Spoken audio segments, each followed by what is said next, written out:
Welcome to the Charity Matters podcast. I'm Heidi Johnson, lifelong helper, nonprofit founder, and your host. I've been interviewing the helpers for decades with my blog, and I'm so grateful to now be sharing these inspiring conversations on our podcast. Join me as we learn the challenges and stories of innovators, entrepreneurs, and modern-day heroes who set out to solve the problems of humanity. Today, I'm really excited to be talking to Ashley Jones, the founder of the nonprofit Love Not Lost. Join us as Ashley shares her incredible story about the loss of her daughter and the nonprofit she founded to ensure that everyone feels loved and supported through grief, and learn the beautiful story of how she heals families through her gift of photography. I'm so excited to have Ashley Jones with us today, the founder of Love Not Lost. Welcome, Ashley. We're so happy that you're here today. Thank you, Heidi. I'm really happy to be here. We are thrilled to learn more about Love Not Lost. So tell us a little bit about your organization and what you do. So Love Not Lost is a nonprofit. We are on a mission to revolutionize the way we heal in grief. Our vision is to make sure that everyone feels supported through loss. It's something we all go through. It's a universal human experience. And yet no one talks about it. And even worse, many people don't know what to do to support themselves through it or other people. And we want to change that. And so Love Not Lost exists for that reason. I love that. I love that. So, people don't just wake up and start nonprofits. Something happens. There's a series of moments that lead you to this. When you're a little child and kids are saying they want to be this and that when they grow up, they usually don't say nonprofit founder in the top 10 list. It's just kind of a thing. Yeah. So tell us what happened that led you to this work. Yeah. I even like 10 years ago, I would have said I didn't want to start a nonprofit. I actually went through the loss of my daughter. So when my daughter was born, we were sent home with a clean bill of health. And then at 1 month old, we realized something wasn't quite right. So her one arm came up like a chicken wing. She had very low muscle tone and wasn't able to start hitting those milestones of like holding her head up. And we were like, well, it's the winter. Maybe we've just kept her swaddled too much. I don't know. And you're a new mom. So. Oh yeah. You don't know. Right. You don't know. You're like, right. And you're nothing and you have nothing to compare it to, it's not like, well, my first child was so active by exactly. Right. So I was like, she's just a super chill baby. I don't know. And so by 2 months old, we knew something was wrong and got the diagnosis of spinal muscular atrophy, which is very similar to ALS, in which muscles degenerate and there's no cure. So, we were told we would be lucky to see her first birthday, and just go home and love her. And so, it was really, really tough. We actually went on unimaginable. Unimaginable. Yeah. So we actually went on, thank you. We went on hospice the first time when she was 10 months old. With the help of a researcher out, at the time she lived out in Utah. She took over our care when we were on hospice and ended up doubling our daughter's life. And wow. Yeah. And so, I'm a really big believer in organ donation. Right. If I'm going to die and someone else can live, yes, please. Amen. Me too. But with our daughter, her organs were so poor quality that they couldn't really help any other babies.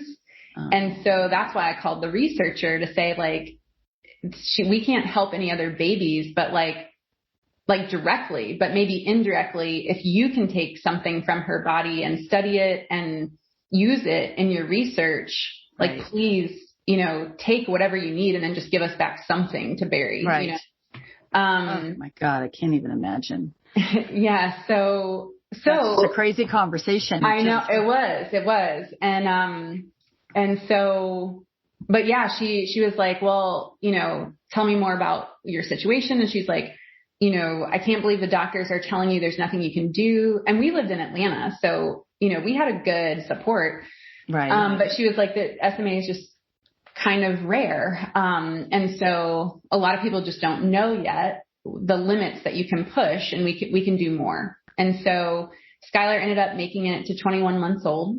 So that was really special to have that extra time, because so much personality develops between then. Absolutely. So really great. But she died, and it was one of those, days that you never want to live through.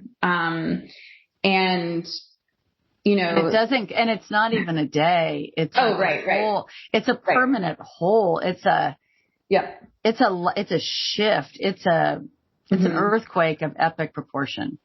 Yeah. And so for me, I was 27 when she died. And we were the first of all of our friends to have a baby. And so we were certainly the first of all of our friends to lose one.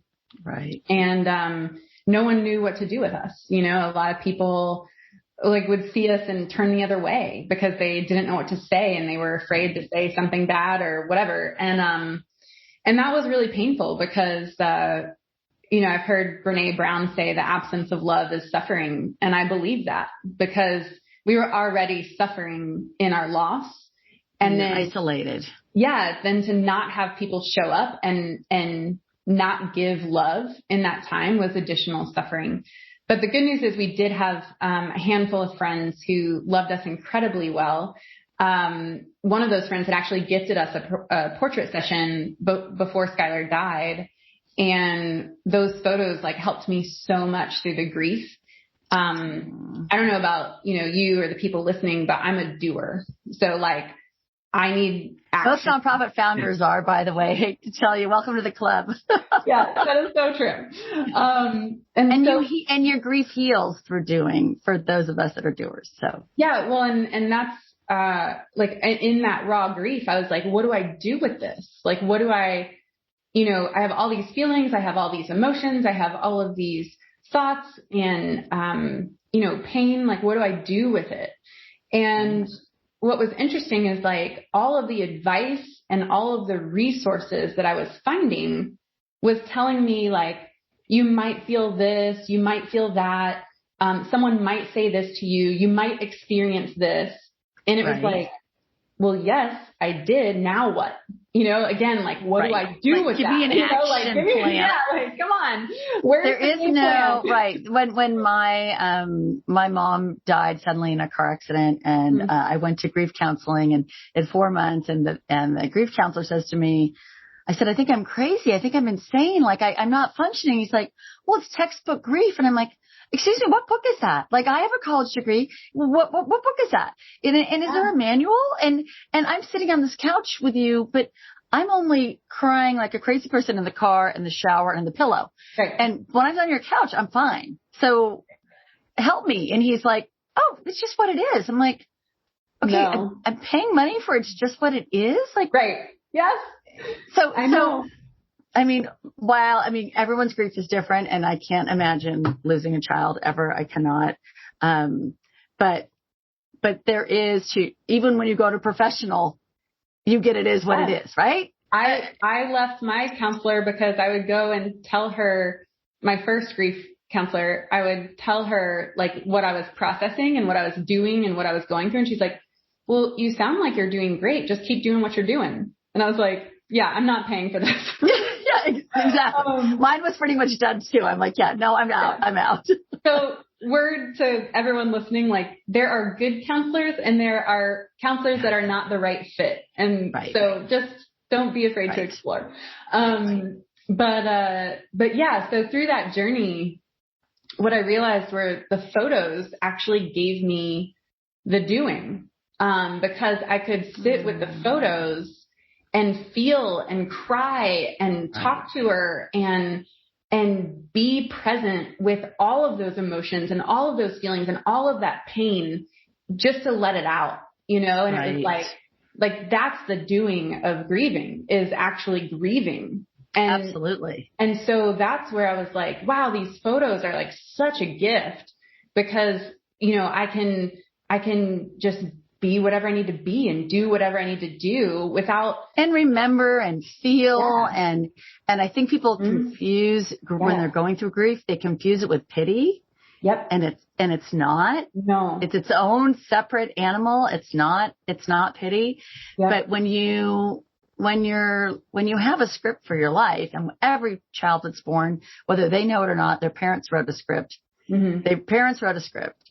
And when anything goes off that script, especially a death or a loss of a child, you don't know what to do. And you have to cling to whatever you have from the script. Like, it's all you have from that script is you have that memory, that moment that, oh my gosh, I have this because I thought it was going to be this way. Mm-hmm. And that is not the way life worked, the path that was handed to me. Yeah. And it's so true. It's like,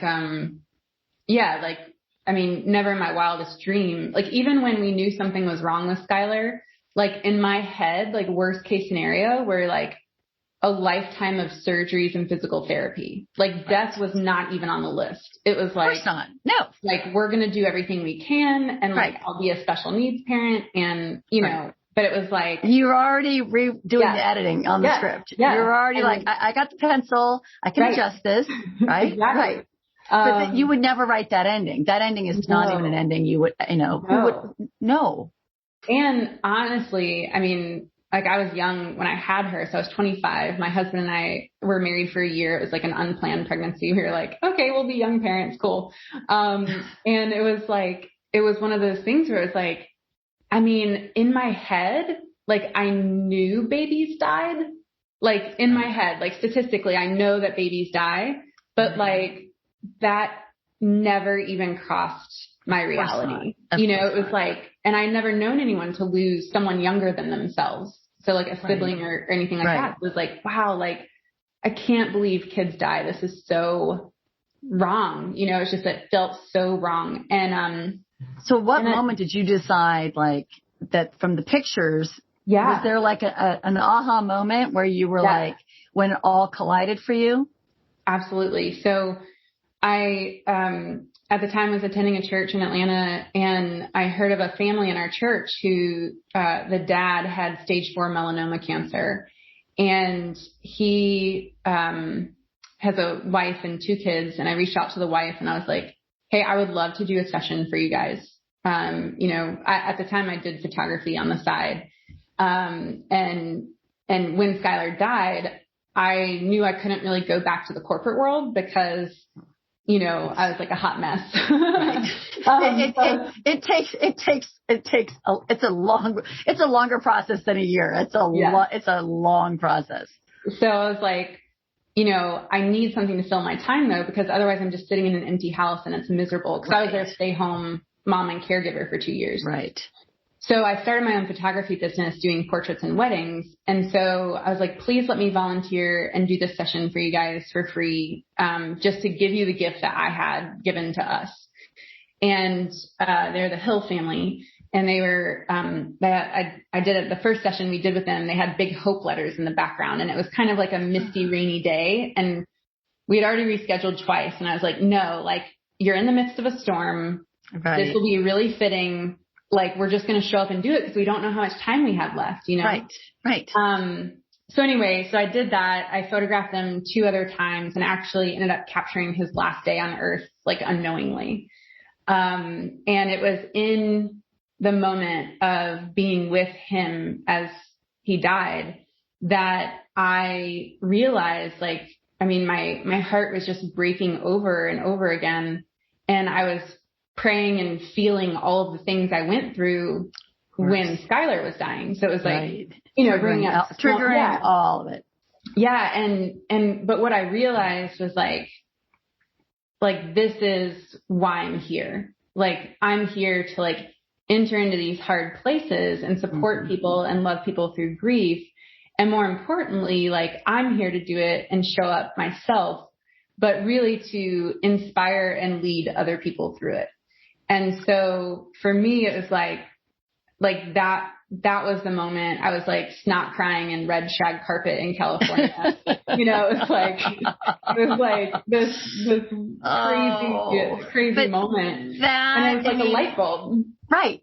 And I have to tell you everyone I've ever interviewed, every single person can tell you their moment that they knew, because to your point, you had a clear path. It was going a certain way, and everyone gets this, stop. Nope. You're going this way, and this is what you're going to do. And obviously you've been given a gift as being a photographer. And then you have the gift of, I always say to people, I speak grief.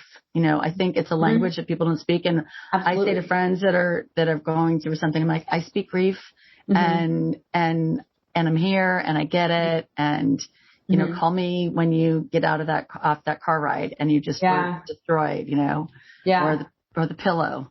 Yeah, or, so good. All of that, the shower, all those places where it just gets really ugly. So I mean, that's the beauty of this. And I have to say that the other thing that happens with most nonprofits, in my experience, is that there's a loss, but there's always something beautiful that comes from the loss.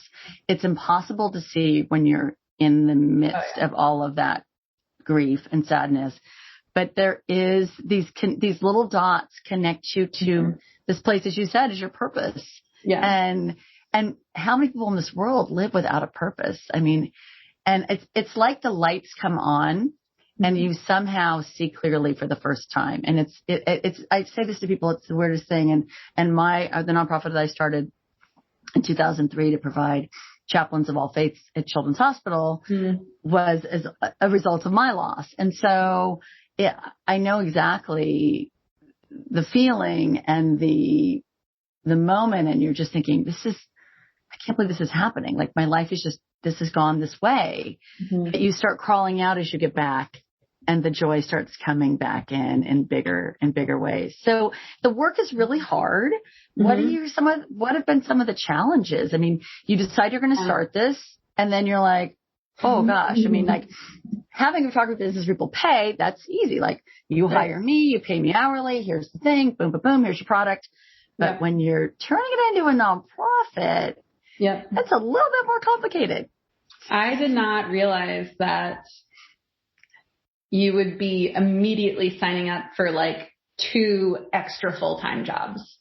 Oh, so like starting my own photography business, I was no stranger to the hustle of like startup life, right? Like I knew that you had to work really hard to get new business and then like build those relationships and invest in that. And then, like continue to market and, storytell and all this stuff. So I knew that journey and I was like ready for it.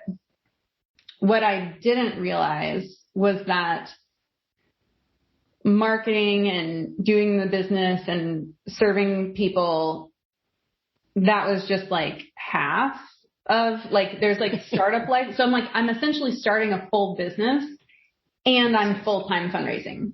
And it's the fundraising because that's the little tricky part. You think, wait, when you're using your gifts to make the world better, to help people, but yet you're relying on the kindness of others to make it happen. And it's the same process. So it's the same, hustle to make those connections. And then you meet people and then you build that relationship. And then, hopefully they believe in your cause and they support you. But that is like its own full-time job. And so when I started and, when I started and was focused on, building out like photographer volunteers and hiring a staff person and, focusing on the vision to scale to a national and then global level, like we have a really big vision for what we want to do.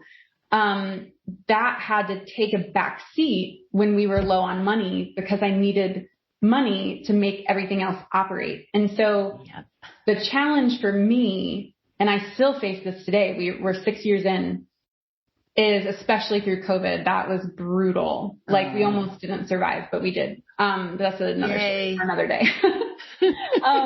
But we are relying on generous people who want to help us help people in grief and loss. And so, the challenge is focus, right? Because I'm focused on growing this program and scaling it and building teams and building systems and trying to expand and make this a sustainable model. And, we have new tools and resources that we're launching as well. So there's like a whole, heap of stuff we're doing.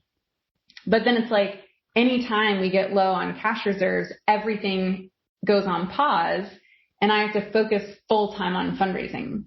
And so there's this tension of fundraising. Right. And that is why, for anyone listening, that is exactly why, like, monthly giving, even if it's $5 a month or $10 a month, is the most beautiful gift you can give a nonprofit. Amen. Because it is like so much freedom as a leader to know, okay, we have $2,500 coming in as monthly gifts. That is $25 every month that I can count on, that I don't have to actively fundraise for. Right. Because it's the never ending, you're trying to raise the money to make the program happen, but you're also trying to do the program. And I always say, to me, running a nonprofit, which I do full time, it's like being in a race car. You're driving in a race and you're racing to help as many people as you can, but you have to stop and get gas, which is the money that fuels your engine, but you don't have time to get gas. And then you realize, do I have enough gas to make it? Yep. And then you think, oh my gosh, what if I don't get there in time? Yep. And then somehow at the 11th hour, there's a gas station, someone shows up with a red tank. Somehow the gas gets deposited in the engine and somehow the engine goes. Yeah. And you just think, oh my God, I survived another day so that I can do this race. Yeah. And that's what we do, right? That's what we do. Yeah. I mean, COVID. And it can be exhausting. Yeah. Really exhausting.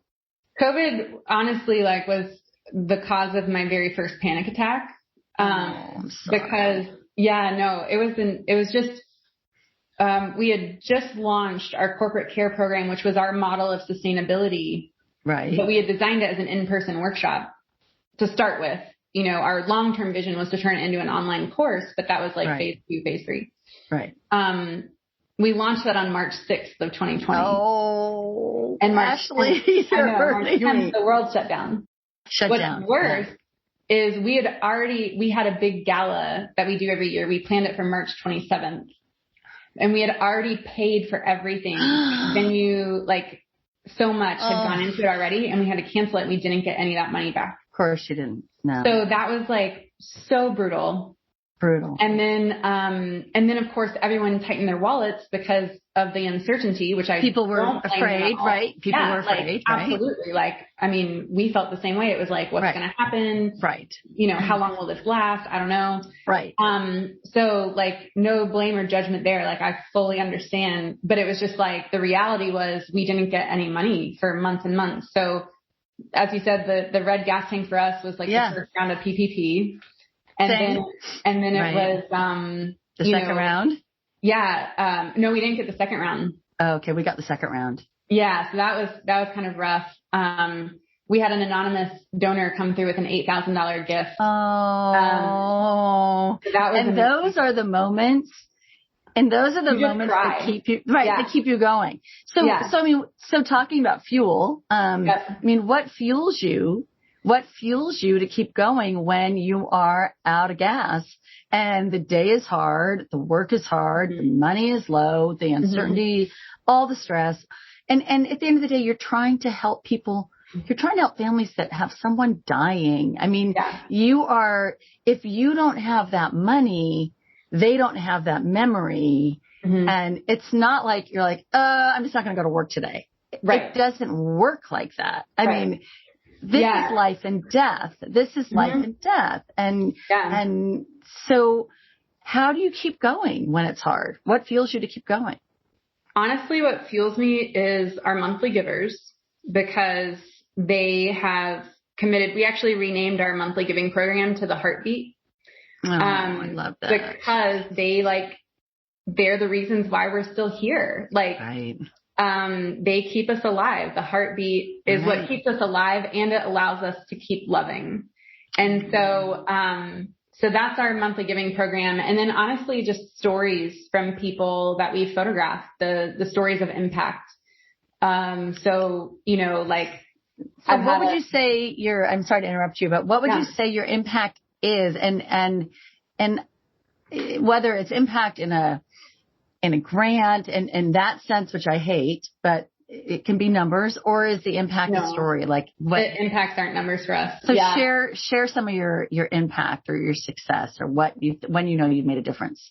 So the first one, is the very first session that I talked about earlier, the Hill family. Right. I had given them a photo book thinking I would help the mom through grief of losing her husband. Right. And after I gave them a book, she called me like 3 months later and said, Ashley, I just want you to know how much the book has meant to our family.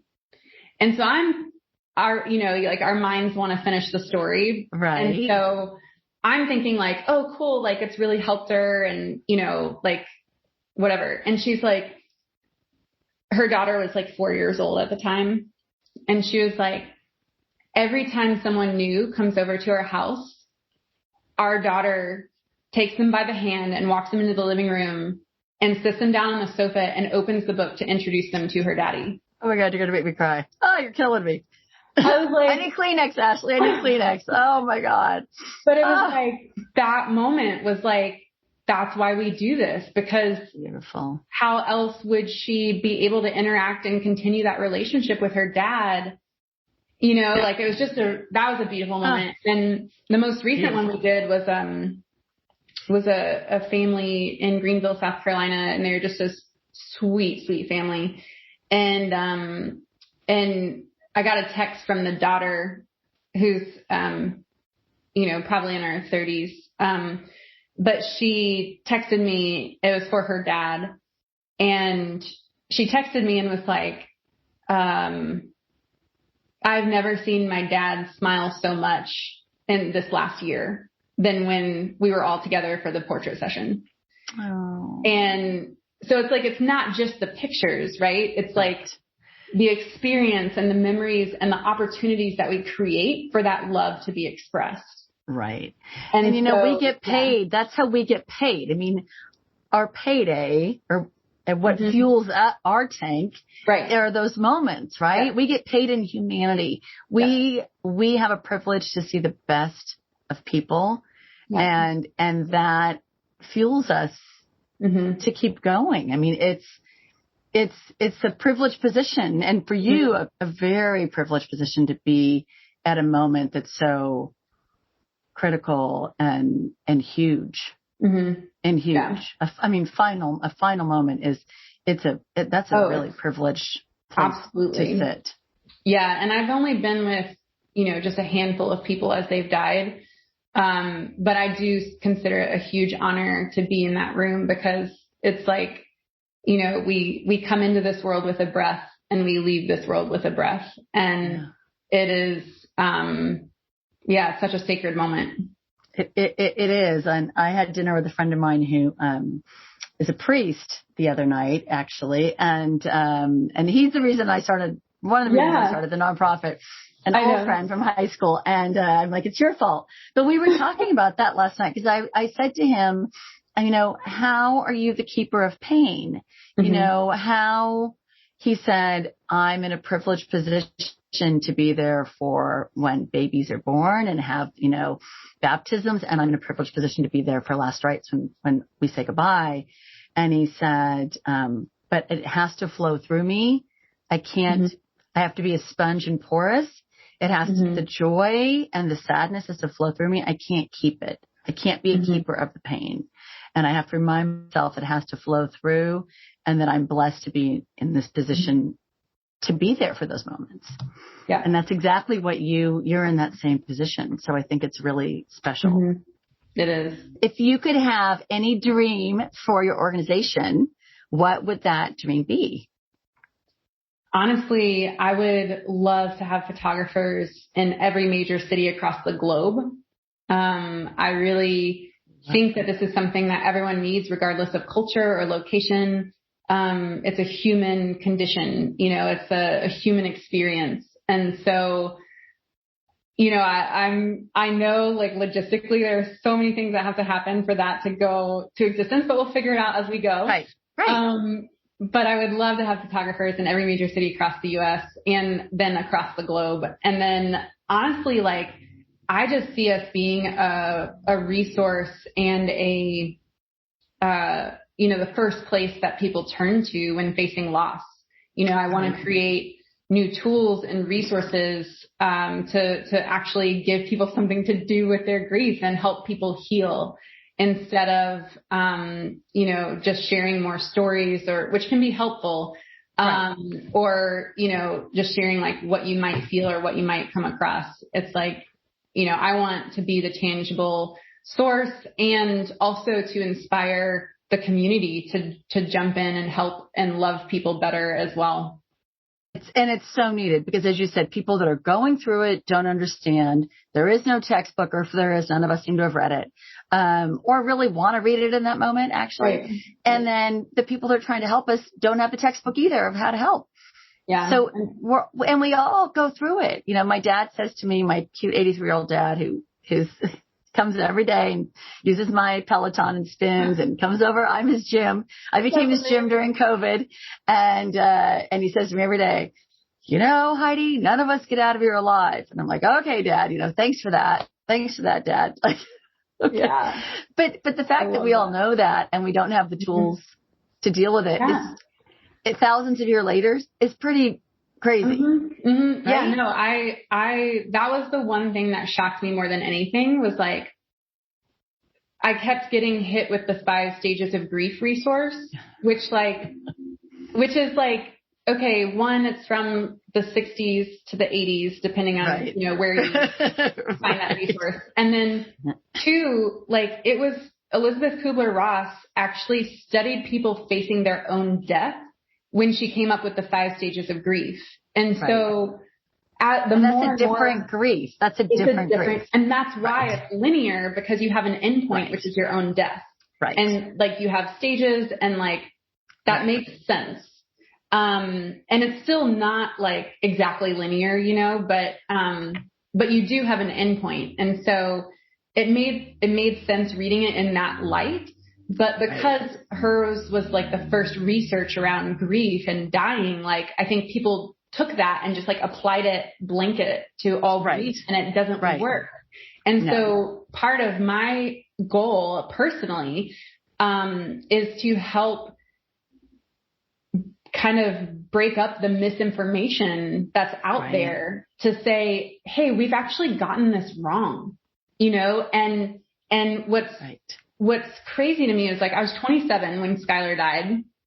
I'm a doer, like I said. So I had, I was in clubs, I played sports, I played musical instruments. I did, all sorts. I was in a sorority. I had so many things. I was helping volunteer at church and different philanthropies and, Of course you were, because that's what.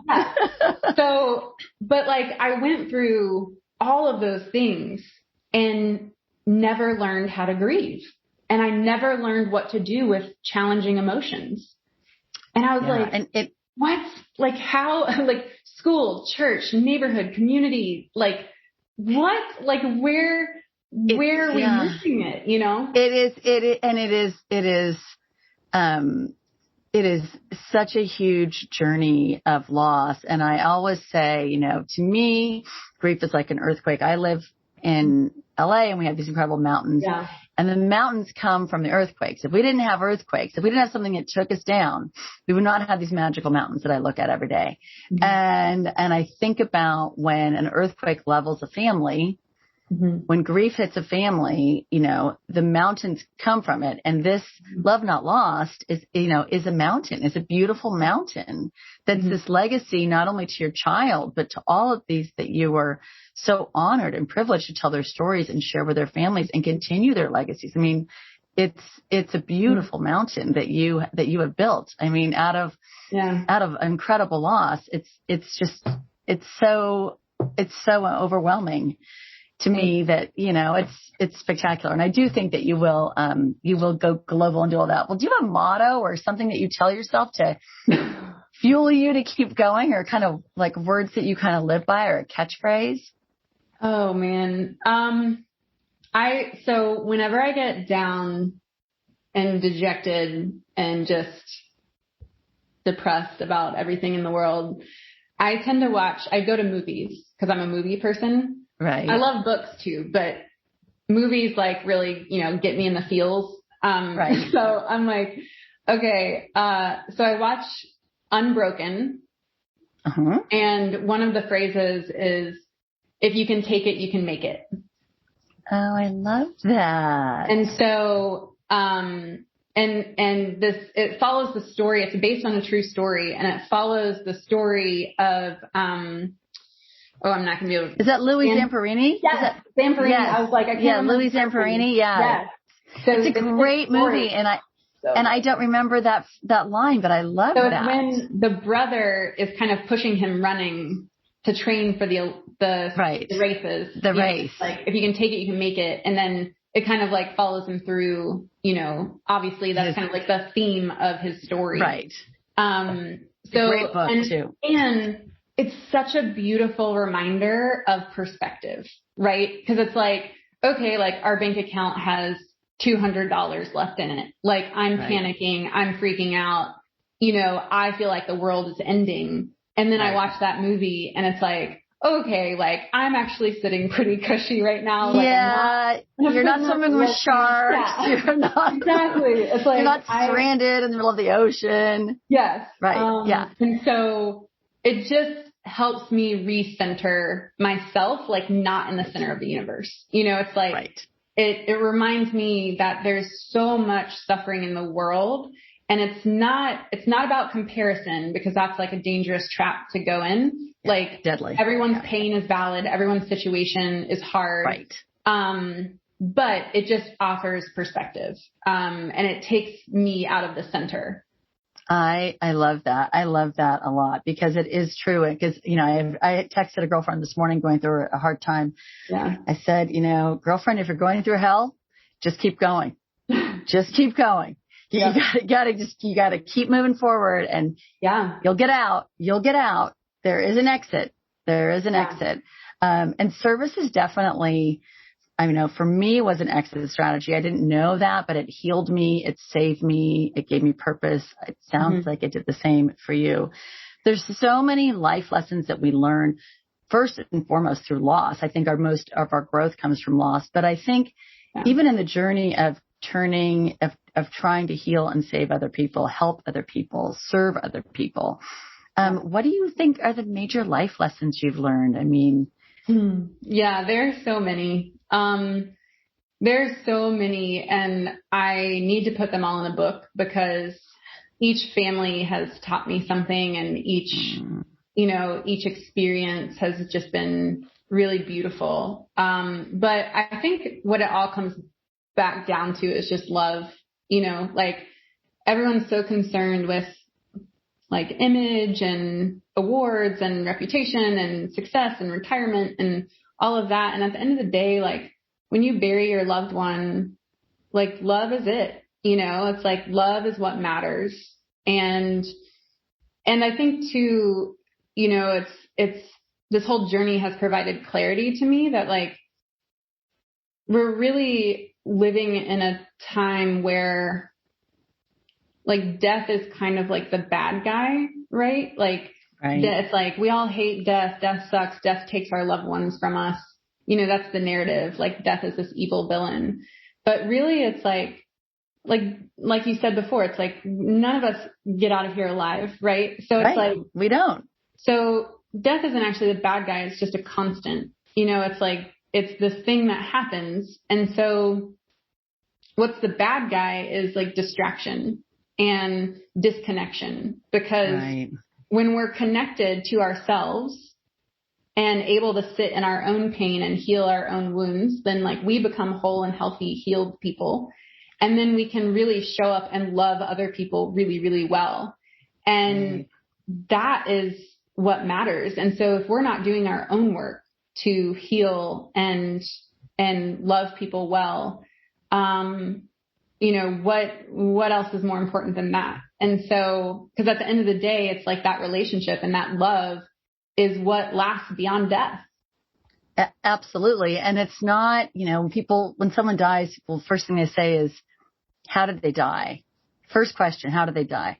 But no one says, how did they live or how did they love? And, and I think that your point is so important because at the end of the day, it's how we use the love that we have here and what we do with it. It's not about when we die or how we die. We're all going to die. But what are we doing here right now? How are we loving people that we love? How are we loving others? How are we caring for ourselves? And how are we caring for others? And that's the work that, that people like you do. That's why you're a hero to me, because that's the beautiful work that we should all be doing on this planet, whether we started a nonprofit to do it or not. It's the work we should all be doing. I mean, that's the work, is the love. Oh my gosh, Ashley, you are amazing. You're just seriously, I think I need a Kleenex right now. You're filling me up and I'm just like, I'm going to overflow. It's going to spill out and tears are going to become, I'm going to have a big, hot, messy cry session because I'm so touched by you. Tell me. We always say to feel it is a good thing. So we always say if you feel it, let it out. Yeah. Well, I'm feeling it. It's getting a little ugly, but I'm feeling it. These fake eyelashes are going to start falling off and it's going to start getting really ugly soon. But oh my gosh, it's just so, I just get so touched when I get to talk to people like you, because you just are my heroes and you inspire me and with all that you do. So tell us how we can support you. Tell us where we can donate, where we can volunteer, how we can hire you, what we can do, find you, all of that good stuff. Yeah. So our website is kind of our main one-stop shop for a lot of things. So go to lovenotlost.org and there's a banner across the top. If you want to join our monthly giving program, The Heartbeat, that'll take you straight to that page. If you want to sign up for our newsletter, you can do that on the website. There are ways, if you're super active on social media, you can follow us at lovenotlost.org. And we're on most platforms with that handle. And then the other thing too is we have annual events. So no matter, when you're listening to this podcast, take a look at our events page on our website, because one of the annual events we have, if you're listening to this when it's released, that we have coming up is November 19th, which was Skylar's birthday. And every year we do a remembrance walk where we create intentional space for people to talk about their loved ones who've passed. Because that's just kind of taboo and it shouldn't be, it's that love is still here. People can still love us from the other side. So we should embrace that and talk about it and, just create space for those loved ones who aren't physically here with us. So that's a remembrance walk that it's free to join. You can join from anywhere. Because of COVID, we made it virtual, which was awesome. And so, that's a really fun event. And if you want to pay for registration, we send you fun goodies in the mail, to help support your walk. And so there's so many ways to get involved. We try and do really fun events throughout the year. And then if you want to find me on LinkedIn, if you're active on LinkedIn, I love LinkedIn. You can find Love Not Lost on LinkedIn and find me there, because Ashley Jones is kind of a common name. Yes, it is. Heidi. I'm Heidi Johnson. So welcome to my world. Yes. Joneses beat the Johnsons. It's Joneses, Smiths, Johnsons. We're in third place for most common. So you win. Yeah. And so anyway, you can search Love Not Lost on LinkedIn, give us a follow there, and I'm sure you'll be able to find me as part of the staff of Love Not Lost. So I'd love to connect with you there personally if you want to reach out. Oh, Ashley, you are just such a gift to me today. I hope a gift to everyone who's listened. And I hope that anyone who is going through something or has someone who's dealing with loss, shares this with them, because your insight, your compassion, and obviously the love that you carry for so many people is so palpable to me, and I hope to everybody listening. truly, you're going to make me cry. Like it's so good. And goodness is everywhere. And the world just needs to hear people like you to realize that there are so many great, amazing people in the world. And thank you for being one of them and joining us today. Thank you so much. Thank you for listening to this week's episode of the Charity Matters podcast. I so enjoyed talking to our guest, Ashley Jones, about what it takes to start a business that truly changes people's lives. I think Ashley's comment about love is all that matters was beyond inspiring and true. To learn more about modern day heroes like Ashley, visit us at charity-matters.com or connect with us on Instagram at Charity Matters. And if you enjoyed our conversation, we would love it if you shared it with your family and friends. And feel free to go and leave us a 5-star review as well. Remember that together we can make a difference, one small act of kindness at a time. See you next week.